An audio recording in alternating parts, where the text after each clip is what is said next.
We start, of course, by welcoming our guest. Timbers midfielder Diego Chara joins Ross Smith and me on Timbers in 30 this week. Diego, thanks for joining us. Let's just jump right in. The Kansas City loss, first loss at home, obviously disappointing result for you guys. What did you learn from that match last Saturday? I think we learned about manage the game.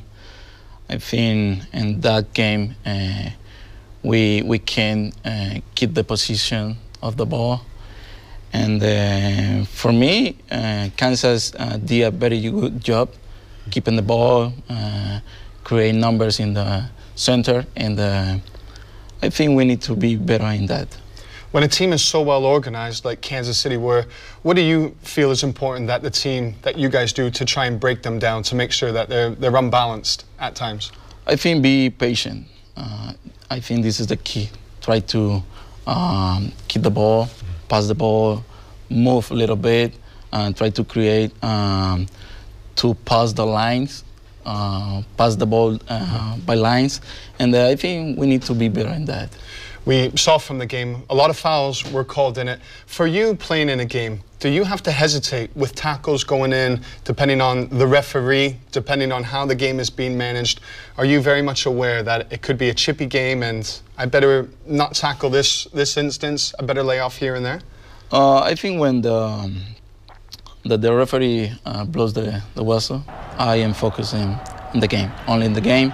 I'm trying to read the ball for my team, and I think I need to be in focus only in that, not in the referees. Did you adjust your game at all, depending on the referee? Do you try to play the same no matter what? And we were having a brief chat about it before. When you get a yellow card, how does that change how you approach the rest of a match?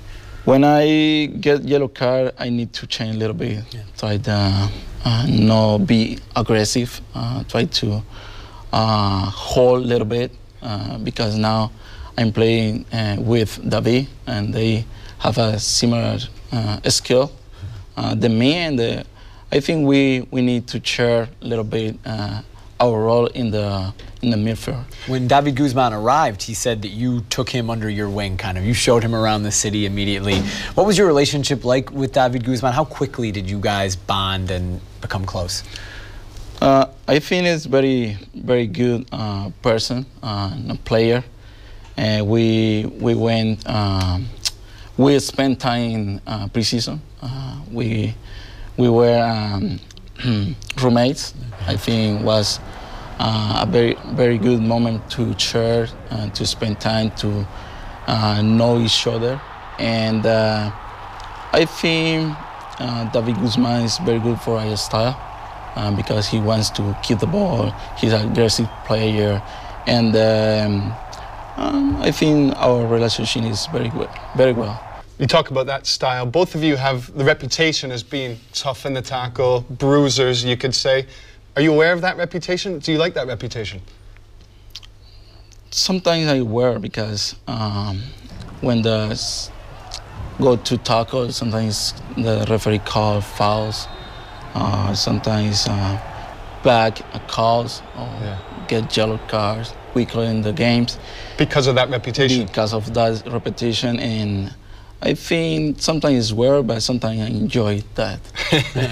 Let's turn our attention to the first Cascadia rivalry match of the season. The Timbers hosting the Vancouver Whitecaps. Here are the Western Conference standings entering the weekend. The Timbers remain in first place with 13 points, which is also still tops in the entire league. Vancouver beat Seattle 2-1 last week, are now sitting in 7th place with 7 points. The Timbers on their rivals from across the border is our Advocare Training Report.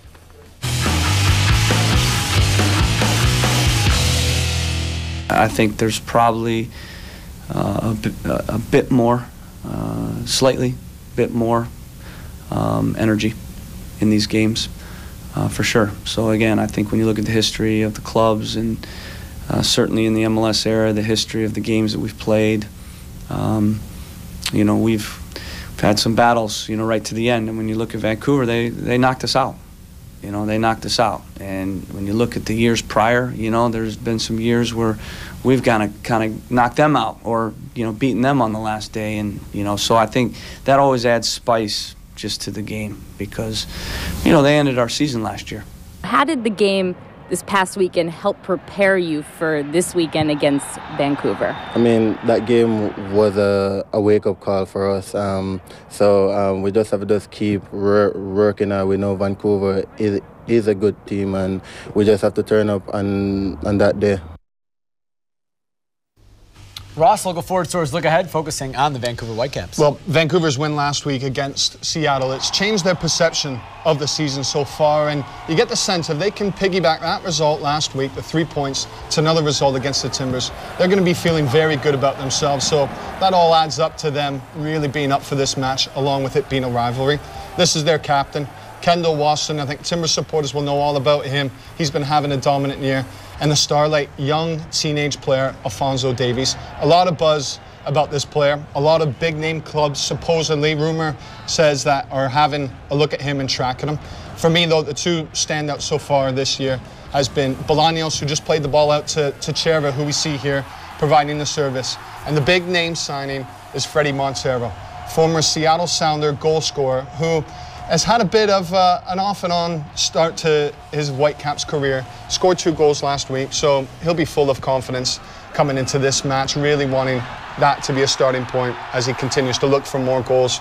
With this Whitecaps rivalry, as we say, we heard Caleb Porter talk about there being a bit of spice. Diego, you know what this rivalry is all about. Is there that added extra when you go up against them? I think that kind of games like this, the only way is to win.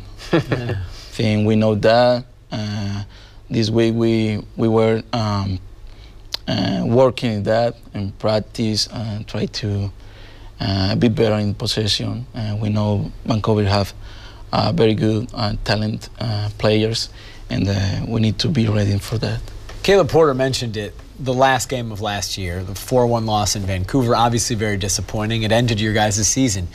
Do you think back to that match when getting ready for Saturday? How much does that result play in your mind? For me, each game is different.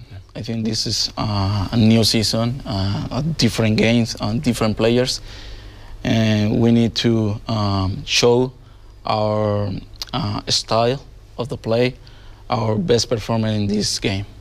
We talked about you knowing all about the Whitecaps individually with players on teams. You'll know all about them, and Matthias Laba is another one we could say is a bruiser, likes a tackle. Do you look at other teams when they come in and think, I'm looking forward to that battle, I want to make sure I'm winning my moments in the game? I'm more in focus about how is the team works. I think we need to learn about how the team play, try to break down the other team, create some plays to get chances to score. Timbers and Whitecaps. It's a rare Saturday matinee, 1 p.m. start at Providence Park. Ross and I will have the call on Fox 12 Oregon this week. Coverage starts at 12:30, continues until 3:30 with our post-game show. You can also listen on the radio, 102.9, 750, The Game.